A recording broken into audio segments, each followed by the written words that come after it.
The Adventures of Ellery Queen.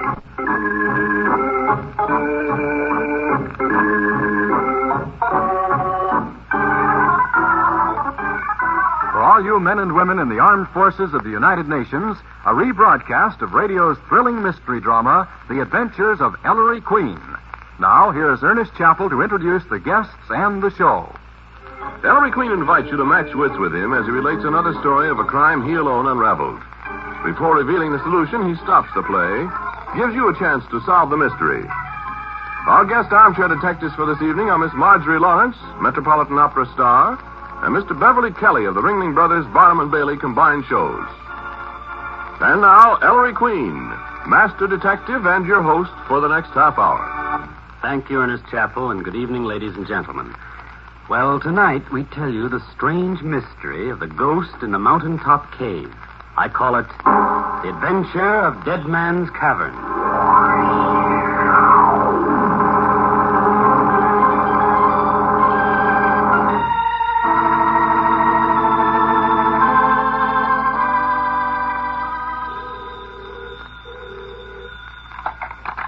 Hello?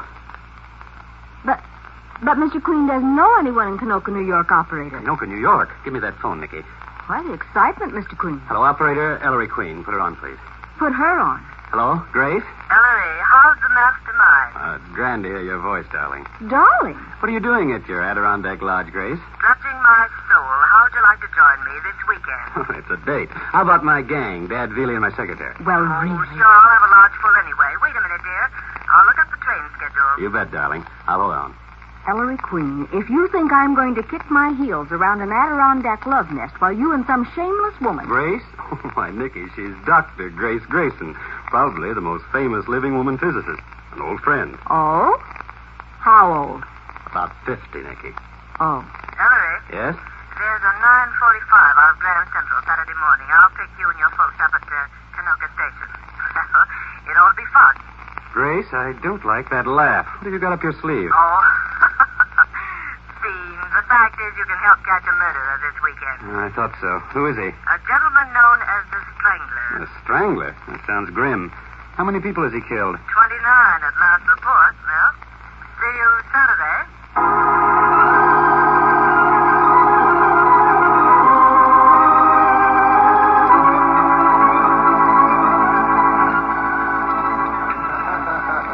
Strangler. I could strangle you, Grace. Stringing me along about catching a murderer who's been dead over 100 years. Why didn't you tell me he's the ghost of a local legend? Well, I wanted to excite your curiosity, Ellery. Refill Inspector Queen. No mind if I do, Dr. Grayson. I'm getting plastered on this mountain there. So you got a ghost up here, huh, Doc? Lives in a cave near this lodge, you said? Yes, called Dead Man's Cavern. Your three other guests seem mighty interested in that haunted cave, Grace. Mr. and Mrs. Gabriel and Ernest Withers? Well, I suppose I ought to warn you. Hector Gabriel and Ernest Withers are supernaturalists, spend their lives running down ghosts. Uh-oh. Here they come. Going to join us on the porch, gentlemen? Oh, Gabriel, you're a gullible idiot. The way you were taken in by that ectoplasm trick in Seattle. Well, you would have been fooled, too, Withers. Oh, really? Remember how I exposed that crowd of fake mediums in Nashville, Gabriel? But you were ready to tell the whole world. You annoy me. Sit down, boys. Oh, Now, that's the way it's been with those two for 20 years, Ellery. Friendly enemies. Mr. Gabriel, I'm told you have the largest and most valuable library of psychic works in the world. Yes, indeed, Mr. Queen. Eh, Withers?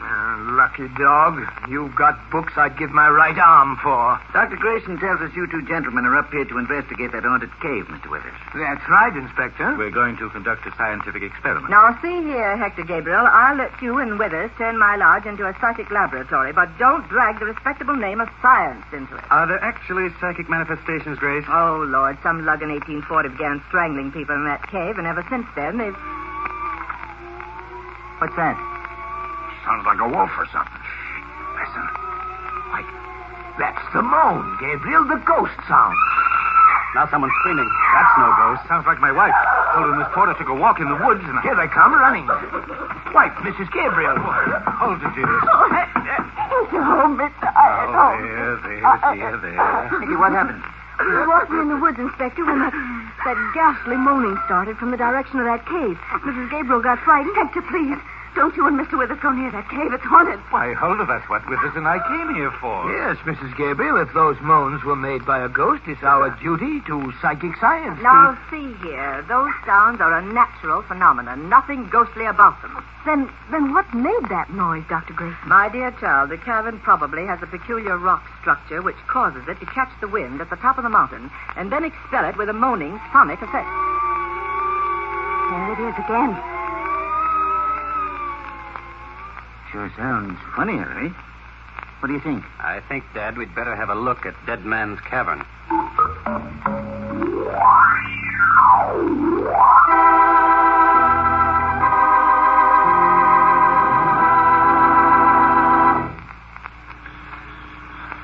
Grace, must we go through these woods to get to the cave? Yes, Ellery. No way of going around it. Sheer cliff on either side. I wonder why the moan stopped, Withers. Exasperating, Gabriel. Hold it, everybody.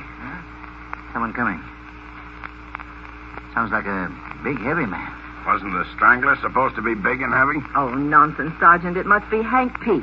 Oh, I was right. Hi, Hank. Hi, Professor.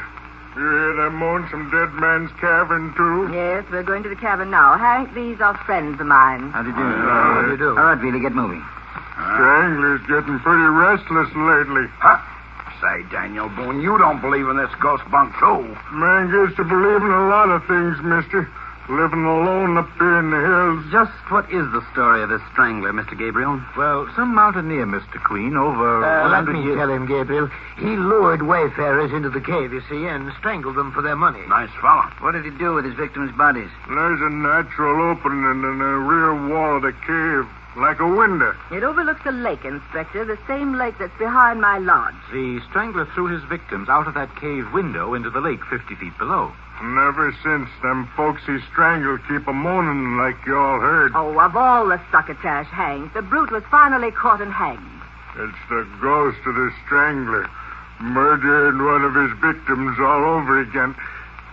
Well, here we are. Right at the top of my mountain. Why, there's a clearing here between where the woods stop and the entrance to the cave. Hey, ain't that a wooden door covering the entrance to the cave?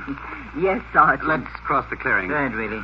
How come a door, Grace? Hank Pete knows more about it than I do. Some city fella a few years back put the door in, charged admission to see the haunted caves. Was his name P.T. Barnum? One night he was in here alone, and the moan started. He lit out like a buck deer, and he ain't been seen since. Good stout door. Let's go in. I think I'll stick right here by the entrance. Sergeant, you'd never make a physicist. Or a psychic research worker either. Interesting cavern, eh, Mr. Queen? Yes, Mr. Gabriel, from what I can see of it in this gloom. Solid rock. No walls. Roof. The roof is really the inside of the very crest of the mountain, Inspector. There's the window in the rear wall. Yes, this opening looks right out over the lake. She'll drop at 50 feet. What kind of experiment are you gentlemen intending to conduct here, Mr. Withers? Well, Gabriel and I plan to spend an entire 24 hours in this cave, Inspector Queen, from 6 tomorrow morning until 6 a.m. the following day. We'll take food, water, blankets, oil lamps, and a sound recording apparatus. We want to be in here when the moaning begins. Very scientific, you see. Go ahead, jeer, you female Philistine. Billy, thought you weren't coming in. Well, I got lonesome out there. Say, supposing you meet up with this ghost, don't you gents think you better pack a rod just in case? If what's making them sounds could be shot, he'd be a dead ghost long ago. We're taking every precaution against the possibility that the moans are caused by a human agency. We picked tomorrow for our vigil because the weather forecast for tonight is heavy rain, and the rain will soak down the loose earth of the clearing in front of the cave. Yes, get it so soft that anyone approaching the cave will have to leave footprints in the mud. Well, let's go back, eh? But you gentlemen will leave footprints when you cross the muddy clearing tomorrow morning. We'll cross it barefoot to identify our own prints. Appears to me like you two fellas aim to tinker with trouble. My dear Pete, ghosts don't scare us. Gabriel, you have that new lock we brought out? Yes, Withers. There. And the key remains in my pocket. Well, that's all until tomorrow morning at 6. And if you want to see us off, you'll have to be up early. We'll be up early, Mr. Gabriel.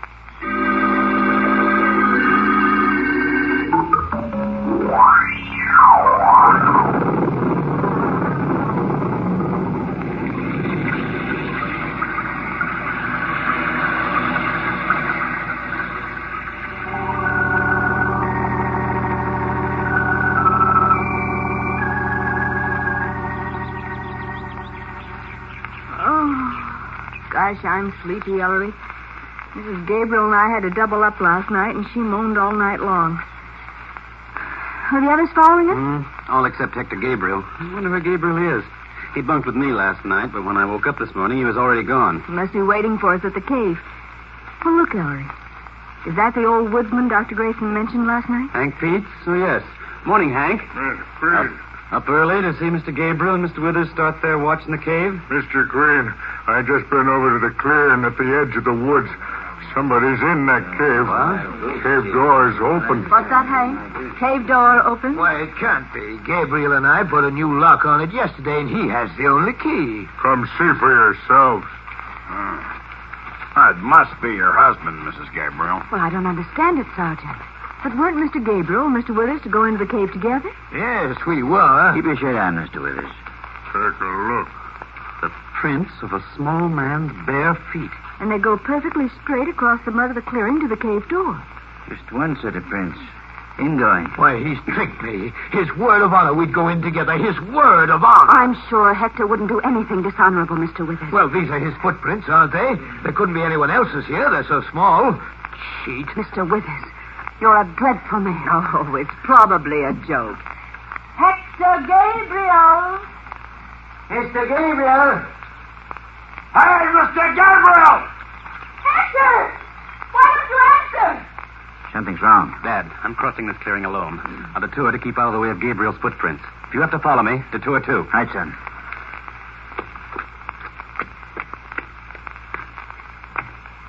Dad, Billy. Coming, Ellery. Come on, Billy. I'm coming. Something wrong, son? What is it, Maestro? Look. Gabriel.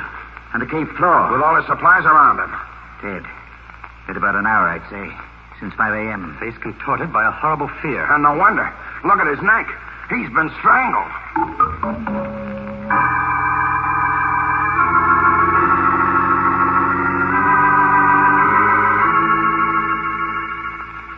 Well, son, I don't get it.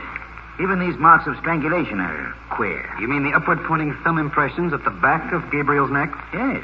Why weren't the thumbprints in his windpipe? Who was that?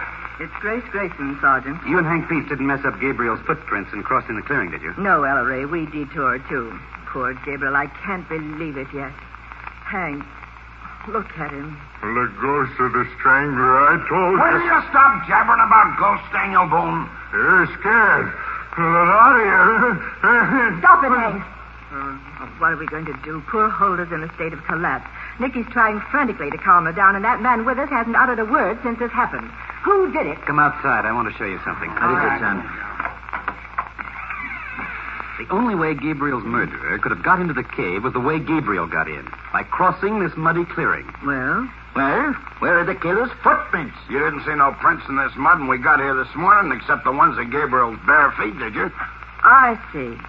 Obviously, the strangler entered the cave some other way. How, Grace? The only other opening into the cave is that natural window in the rear wall, which overlooks the lake. And that opening is 50 feet above the lake at the top of a sheer cliff. The roof of the cave. Let a rope down. We've been up there. It's covered with smooth mud. And no human foot ever stepped on it. And at the sides of the cave, it's sheer precipice, too. Oh, well, of course. The killer came here during the rain, which wiped out his prints.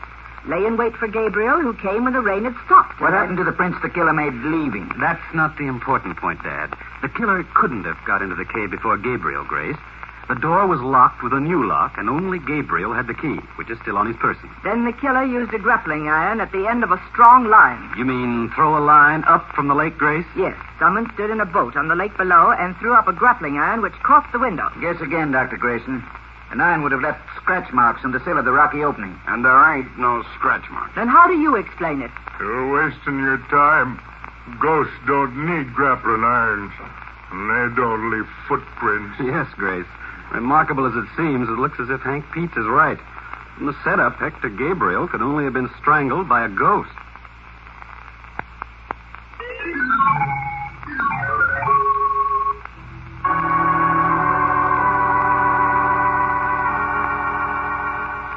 I don't know what I'm going to do. Calder, stop. You've been crying a whole day and night. But they took Hector away, Nicky. Why don't they let me go? I don't want to stay here. What's the inspector up to? Keeps telephoning. What's going on, Ellery? I don't know, Grace. I'm still grappling with the problem of the strangler ghost. Wait. The moans from the cave again. Oh, don't be silly, Nicky. It's the The wind. wind, is it? It's the ghost. The ghost who strangled Hector. They can't keep us all here to be murdered. I'm going.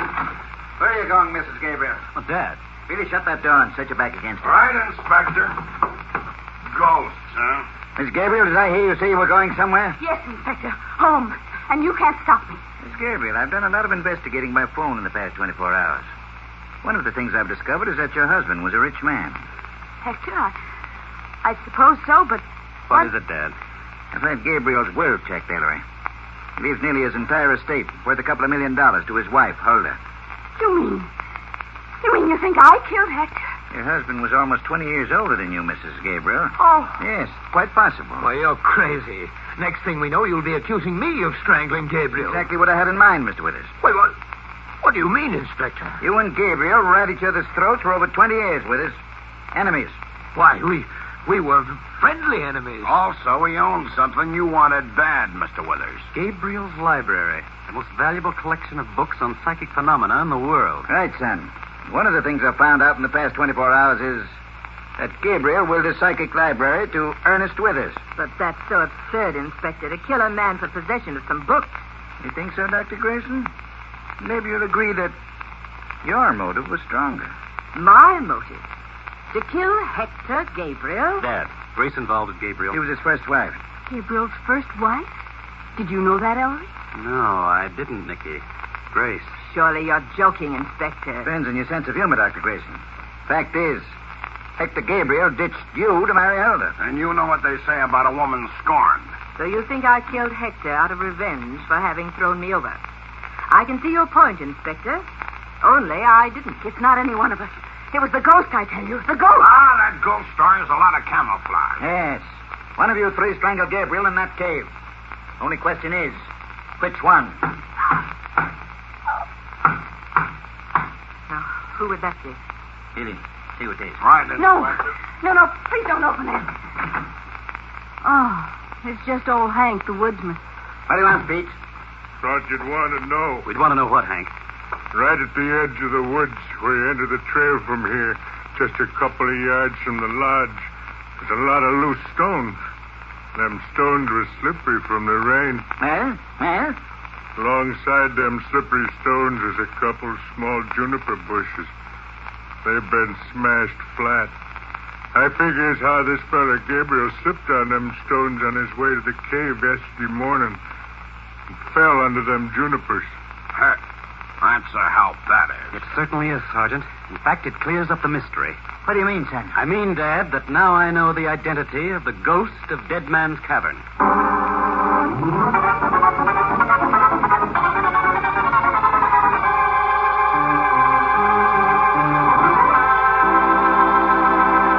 And there, ladies and gentlemen, you have the mystery of Dead Man's Cavern. Have you an answer to it? Well, suppose you compare solutions with our guest armchair detective. Nicky, will you please introduce our guest? Well, Ellery, our first guest tonight is Miss Marjorie Lawrence, famous metropolitan soprano. Stricken with infantile paralysis a couple of years ago, Miss Lawrence has fought against this dread affliction courageously and successfully, as evidenced by her recent triumph in the role of Isolde at the Met. Our second guest tonight is Mr. Beverly Kelly of the Ringling Brothers Barnum and Bailey combined shows, or, as all America calls it, the circus, now playing at Madison Square Garden. Mr. Kelly has described the big top to millions over the radio and is well-known author of books and stories on circus life. All right, Ellery? Thanks, Nicky. Miss Lawrence, who strangled Gabriel? Well, I don't think anyone strangled him.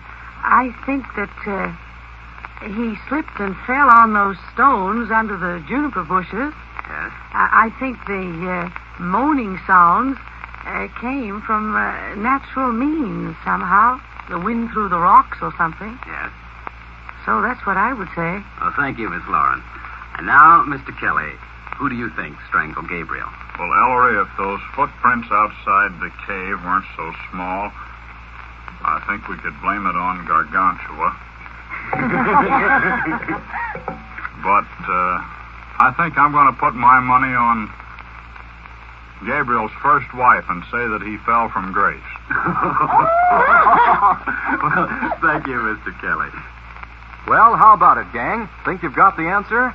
The guests have had their say, and Ellery Queen will tell you the solution in just a few moments. So, to give you a little time to talk it over and make your guesses, here's music by Frank Duval and his orchestra. Soliloquy.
Now, first, let's slay the ghost. No ghost killed Hector Gabriel. The strangler's hands were human hands. They left human fingerprints deep in the flesh of Gabriel's neck and throat. Well, sure, that's right. Then those moans we heard must have been made by the wind through the cave like Dr. Grayson said. Right, Sergeant. Now, since the strangler had human hands, he also had human feet. And human feet leave prints in mud. But, Ellery, the only footprints in the mud were Gabriel's. One set, ingoing. I know. Gabriel choked in the woods and then staggered across the clearing alone to the cave to die. Nicky, you yourself pointed out that the trail left by Gabriel's feet across the mud was perfectly straight. Men dying of strangulation don't walk in a straight line. No. When Gabriel crossed that clearing, unlocked the door, and entered the cave, he was perfectly well. So the murder was committed in the cave. And for the murderer to have choked Gabriel in the cave, he had to get there. Problem. How did the killer cross that muddy clearing without leaving footprints? And the more you think about it, the more obvious the answer gets. What do you mean? He crossed it on Gabriel's back. Gabriel carried him. But, Ellery... I know, Dad. Other theories are possible, but my theory can be backed up. What was the exact position of the strangler's thumbs on Gabriel's neck?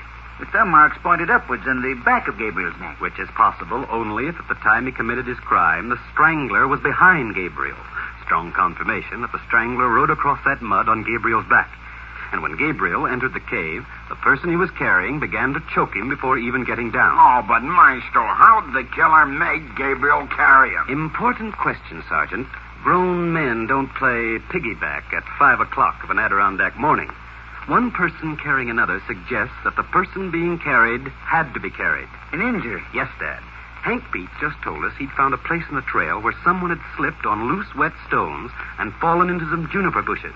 Hank opined it was Gabriel, because he thought Gabriel was alone. But since we know Gabriel carried someone, isn't it evident that it wasn't Gabriel who slipped and fell, but his companion? Killer faked a tumble, pretended to twist his ankle or something, said he couldn't walk. And Gabriel lugged him all the way through the woods to the cave. Exactly. And why? Deliberately to leave only one set of footprints in that mud, Gabriel's. To make us believe that the murder had been the work of a convenient strangler ghost of the haunted cave. All right. You've accounted for how the strangler got into the cave without leaving prints. Yeah, but how'd he get out, Maestro, without leaving them after Gabriel was dead? In the only way possible, through that natural window in the cave wall. What? Yes, for while no one could have got into the cave through the opening in the cave wall, someone could have got out simply by diving out into the lake below. What you did all this, son? Dad, where did Hank say he found the crushed bushes? At the edge of the woods as you went to the trail leaving Dr. Grayson's lodge. Yes. In fact, Hank said it was only a few yards from the lodge. But observe, the killer pretends to injure himself a few yards from the lodge. Yet Gabriel carries him all the way through the woods to the cave. Why? Why didn't Gabriel carry him back the few yards to the house? Wouldn't he have done that if, say, his companion had been his wife or Dr. Grayson, or, in fact, anyone except one person? One person? There can be only one reason why Gabriel carried his companion all the way to the cave. And that was because he and the killer were bound for the cave. Because he and the killer were supposed to share the cave for the next 24 hours. Well, I'll be... Yes. Gabriel's companion, the man who got his victim up an hour earlier than planned on some trumped-up excuse, who wanted to kill Gabriel because he hated him for over 20 years, and because Gabriel had willed him his unique and valuable psychic library, that man could only have been Ernest Withers.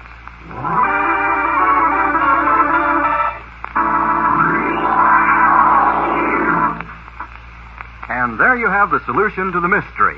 How did you GI detectives do? Did you have the right answer? Well, we have a few minutes remaining, so here's more music by Frank Duval and his orchestra. Dancing in the Dark.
The Armed Forces Radio Service.